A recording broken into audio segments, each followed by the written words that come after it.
যুদ্ধাপরাধের অভিযোগে অভিযুক্ত ইসরায়েলি সৈন্য পালিয়ে গেছে থাইল্যান্ডে। গাজা উপত্যকায় ইসরায়েলের সামরিক অভিযানে লিডর কান্দালকার নামে এক ইসরায়েলি সৈন্যের বিরুদ্ধে যুদ্ধাপরাধের অভিযোগ উঠেছে। তিনি আন্তর্জাতিক আদালতে আইসিসিতে অভিযুক্ত। কান্দালকারের বিরুদ্ধে ফিলিস্তিনিদের বাড়িঘর ভেঙে দেওয়ার অভিযোগ রয়েছে। এই অভিযোগের কারণে তিনি পালিয়ে থাইল্যান্ডে চলে যান। তার পলায়ন নিয়ে দুনিয়া জুড়ে আলোচনা হচ্ছে।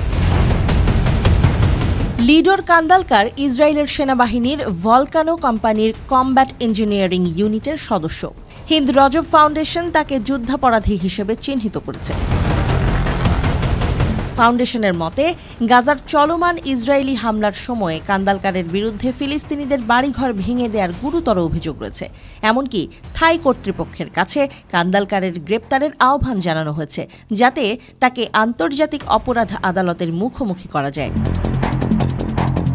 ভিডিও ফুটেজে দেখা গেছে কান্দালকার একজন সৈন্যের সাথে উল্লাস করতে করতে একটি ভবনে বিস্ফোরণ ঘটাচ্ছে। তার হাসি খুশির মুহূর্তে স্পষ্ট বোঝা যাচ্ছে তিনি কোনোভাবেই মানবিকতার প্রতি শ্রদ্ধাশীল ছিলেন না। একাধিক ছবি প্রমাণ করে কান্দালকার ফিলিস্তিনিদের পোশাক পরিধান করে একটি বেসামরিক গাড়িতে বসে চা খাচ্ছিলেন। এই ভিডিও এবং ছবিগুলি প্রমাণ করে ইসরায়েলি সেনারা গাজায় আক্রমণ চালিয়ে মানবাধিকার লঙ্ঘন করছে আর ইসরায়েল অপরাধী সৈন্যদের পালাতে সহায়তা করছে। একাধিকবার এই ধরনের খবর প্রকাশিত হয়েছে, যেখানে আন্তর্জাতিক গণমাধ্যমে ইসরায়েলি সেনাদের অমানবিক আচরণের তথ্য উঠে এসেছে।